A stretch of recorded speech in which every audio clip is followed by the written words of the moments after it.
Hi guys, আজকে আমরা quadratic equation করব, ঠিক আছে।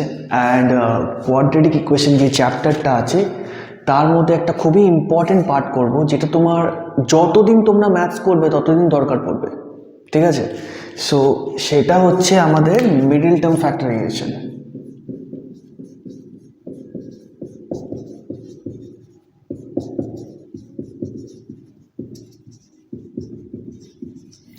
এইটা তোমরা যতদিন ম্যাথস করবে ততদিন দরকার পড়বে।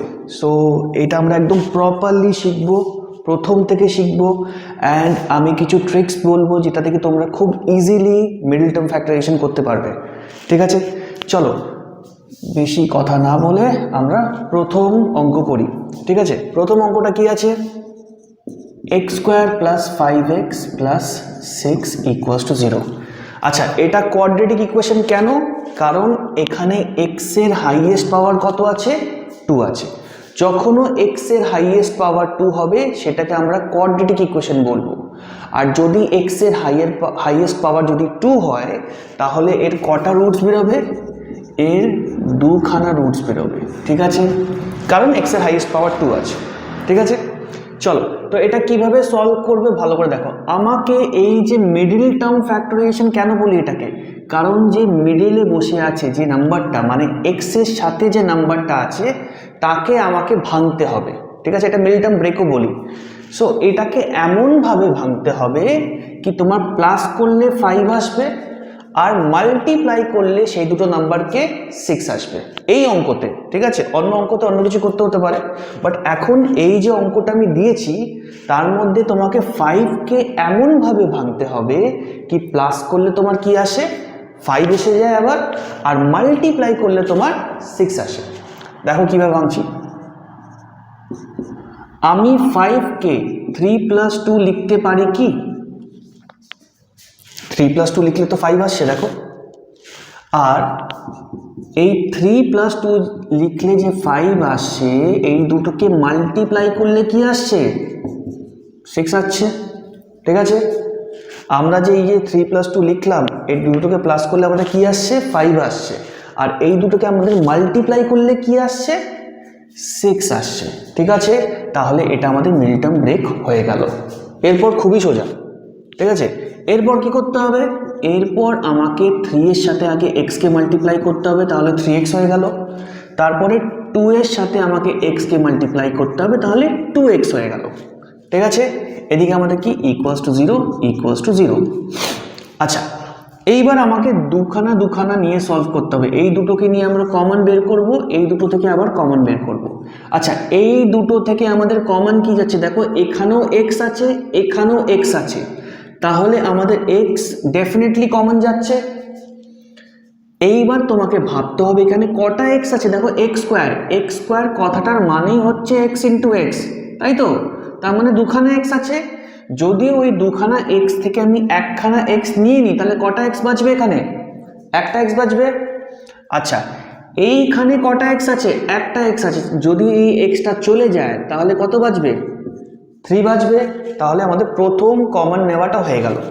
এইবার এই দুটো থেকে আমাকে কমন ভাবতে হবে, ঠিক আছে। আচ্ছা, এখানে দেখো, এখানে x আছে, বাট এখানে কি x আছে? নেই। তার মানে আমাদের x কমন যাবে না। কিন্তু দেখো, 2 আছে আর এখানে 6 আছে। 2 আর 6 দুটোই নাম্বার তোমার 2 এর টেবিলে আসে, ঠিক আছে। তাহলে আমি যদি এখান থেকে 2 কমন নিই তাহলে এখানে কি বেঁচে যাচ্ছে? খালি x বেঁচে যাচ্ছে। আর এইখানটায় কি বাঁচবে জানো? এইখানটায় বাঁচবে হচ্ছে, তুমি যদি 6কে 2 থেকে ডিভাইড করো, দেখো আমি যদি 6 / 2 করি তাহলে কত আসছে? 3 আসছে তো। তাহলে এইখানে আমাদের 3 বাঁচবে। Simple as that. আবার থেকে বলছি, এখান থেকে আমি 2 কমন নিলাম, কি বেঁচে গেল? 2 যদি চলে যায় এখান থেকে তাহলে খালি x বাঁচলো। আর এইখানে কি বাঁচবে? এখানে 6 ছিল, তাহলে 6কে তুমি 2 থেকে ডিভাইড করো, তাহলে কত বাঁচছে? 3 বাঁচছে। সেটা এখানে লিখে দেবো, ঠিক আছে। আচ্ছা, এইবার দেখো, আমাদের প্লাসের এদিকে একখানা পার্ট আর প্লাসের এই সাইডটা আরেকটা পার্ট। এটা দুটো পার্ট হয়ে গেল, একটা প্লাসের এদিকটা, একটা প্লাসের এই সাইডটা, ঠিক আছে। প্লাসের এই সাইডেও দেখো তোমার x + 3 আছে, আর প্লাসের এই সাইডেও দেখো তোমার x + 3 আছে। তাহলে আমাদের x + 3 কমন যাচ্ছে কি? আমাদের এখান থেকে যদি আমি x + 3 কমন নিই তাহলে এইখানে কে বেঁচে যাবে? যদি আমি এক্স প্লাস থ্রিটা নিয়ে নিলাম তাহলে আমাদের কে বেঁচে যাচ্ছে? খালি এক্স বেঁচে যাচ্ছে, সেটা এখানে লিখে দিলাম। আচ্ছা, এখান থেকে যদি আমি এক্স প্লাস থ্রিটা কমন নিয়ে নিই তাহলে এখানে কে বেঁচে যাচ্ছে? 2 বেঁচে যাচ্ছে। Yes or no? বুঝতে পারলে? দেখো এইখানে তোমার এক্স প্লাস থ্রি ছিল, আমি এক্স প্লাস থ্রিটা কমন নিয়ে নিলাম, তাহলে কে বেঁচে গেল? খালি এক্স। এখানেও এক্স প্লাস থ্রি ছিল, এখান থেকেও আমি এক্স প্লাস থ্রিটা কমন নিয়ে নিলাম, তাহলে এখানে কে বেঁচে গেল? খালি 2। মাঝখানে প্লাস ছিল বলে প্লাস বসিয়ে দিলাম, ইকুয়ালস টু 0। এইবার আমাদের ফাইনালি মিডল টার্ম ব্রেক বা মিডল টার্ম ফ্যাক্টরাইজেশন যাও বলো সেটা হয়ে গেছে। এইবার তোমাকে এক্স এর ভ্যালুগুলো বের করতে হবে। তাহলে এইখানে দেখো এক্স প্লাস থ্রি আছে, এখানে এক্স প্লাস টু আছে, দুটোকে মাল্টিপ্লাই করলে কত আসছে? 0 আসছে। তাহলে আমাকে এরপরে কি করতে হবে? এক্স প্লাস থ্রিকেও 0 ধরে নিতে হবে, আবার এক্স প্লাস টুকেও 0 ধরে নিতে হবে। এখান থেকে যদি প্লাস থ্রিটা এদিকে যায় তাহলে কত হবে? প্লাস থ্রি যদি এদিকে যায় -3 হবে। সেম ভাবে এখান থেকে যদি প্লাস টুটা এদিকে যায় তাহলে কত হবে? -2 হবে। তাহলে আমাদের এক্স এর ভ্যালু কি আসলো? একটা -3 আর একটা -2। এই দুটো হচ্ছে আমাদের এই কোয়াড্রেটিক ইকুয়েশনের রুটস।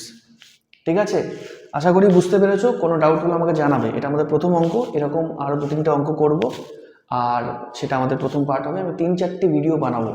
প্রথম যে ভিডিওটা হবে সেটার মধ্যে খালি ইজি অঙ্কগুলো থাকবে, তারপরে সেকেন্ড ভিডিওতে আমরা ডিফারেন্ট টাইপের অঙ্ক করবো, তারপরে আস্তে আস্তে করে লেভেলটা বাড়বে। ঠিক আছে, এটা দেখে নাও, এটা ছবি তুলে নাও।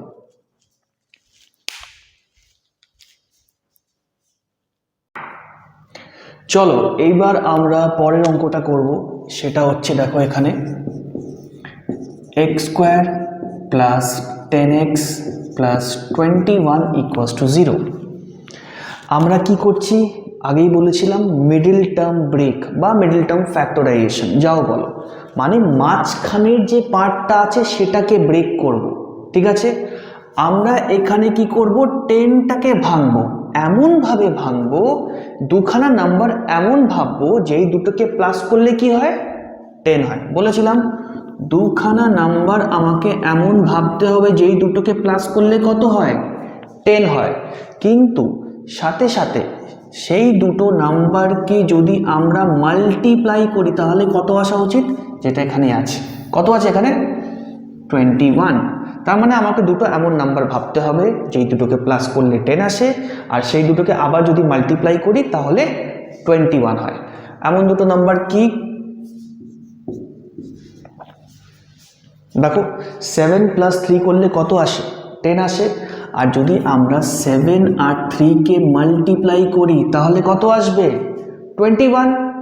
তাহলে আমাদের যে মিডল টার্ম ব্রেক সেই পার্টটা কমপ্লিট, সেটা এখানে বসিয়ে দেবো। কি করব? 10 এর জায়গায় আমরা লিখব হচ্ছে 7 প্লাস 3। আমি আরেকবার বলে দিচ্ছি, দেখো 7 প্লাস 3 করলে কত আসছে? 10 আসছে। আর 7 ইন্টু 3 করলে কত আসছে?